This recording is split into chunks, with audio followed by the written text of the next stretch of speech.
Bismillahirrahmanirrahim. Assalamualaikum warahmatullahi wabarakatuh. Nah, baik, kami dari kelompok 5 akan mempresentasikan hasil diskusi kami mengenai regenerasi arthropoda. Nah, pertama-tama saya mengucapkan banyak terima kasih kepada Ibu Andi Evi Erviani selaku dosen mata kuliah perkembangan hewan kelas B.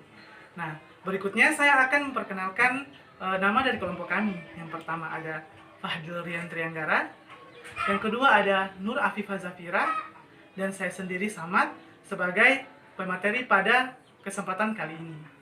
Nah, tanpa membuang-buang waktu, langsung saja kita ke materi. Regenerasi arthropoda. Nah, sebelum kita masuk kepada regenerasi arthropoda, sebelumnya kita harus mengetahui apa itu regenerasi dan apa itu arthropoda.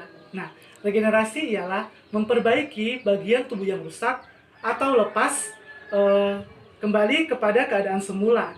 Nah, menurut Adnan dan kawan-kawan, dalam jurnalnya pada tahun 2007 mengatakan bahwa regenerasi merupakan serangkaian proses yang terdiri atas penyembuhan luka, penyembuhan jaringan, dan juga proses pembentukan blastoma.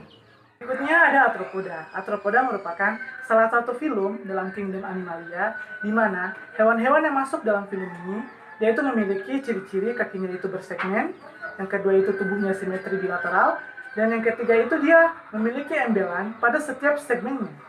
Regenerasi arthropoda. Nah, pada regenerasi arthropoda ini didominasi oleh kelompok krustase atau kelompok udang-udangan, di mana kelompok udang-udangan ini beregenerasi pada saat masa larva dan juga pada masa dewasa. Nah, dengan kata lain, bahwa kelompok udang-udangan atau krustase ini dia itu melakukan regenerasi hampir di setiap daur hidupnya.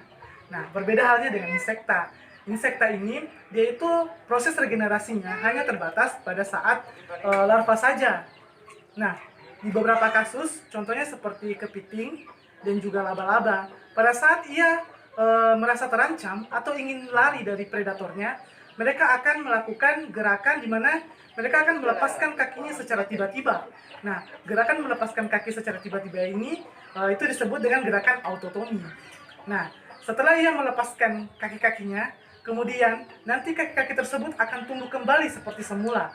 Nah, tumbuhnya kaki-kaki seperti semula ini itulah yang disebut dengan proses regenerasi. Nah, pada filum arthropoda ini saya mengambil contoh hewan itu adalah kelabang atau Scolopendra sp atau biasa kita sebut dengan lipan. Nah, saya mengambil contoh hewan ini dikarenakan menurut saya proses regenerasi dari hewan ini sangatlah unik. Nah, apa saja yang unik? Jadi pada saat sama seperti yang laba-laba dan juga kepiting tadi, bahwa kelabang atau lipang ini jika merasa terancam atau ingin kabur dari predatornya, ia akan melepaskan beberapa kaki-kakinya. Nah, pelepasan beberapa kaki-kaki ini diikuti dengan pelepasan segmen-segmen beberapa segmen pada tubuhnya.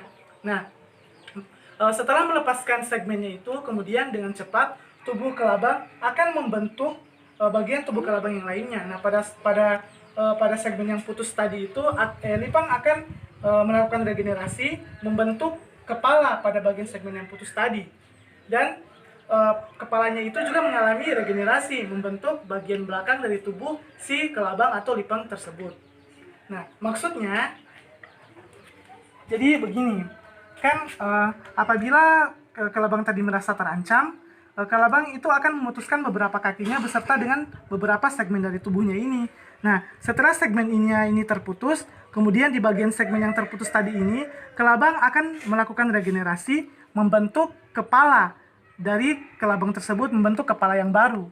Nah, kepala yang lamanya ini, dia akan beregenerasi membentuk bagian belakang tubuh dari si kelabang tersebut. Nah, unik bukan? Kenapa hal ini bisa terjadi? Nah, hal ini terjadi dikarenakan apabila kelabang itu memutuskan bagian segmen tubuhnya dengan cepat, maka tubuh kelabang tersebut akan merespon dengan cara beregenerasi, melakukan pembelahan sel dengan cepat, aktif, dan juga tidak terkendali. Nah, untuk mengendalikan hal ini, maka kelabang itu dia akan cepat-cepat membentuk kepala baru di segmen yang terputus tadi. Nah, Karena tidak mungkin untuk memiliki dua kepala dalam satu tubuh seekor kelabang, maka kepala yang lama tadi juga itu ikut beregenerasi membentuk bagian belakang atau buntutnya dari si kelabang tersebut.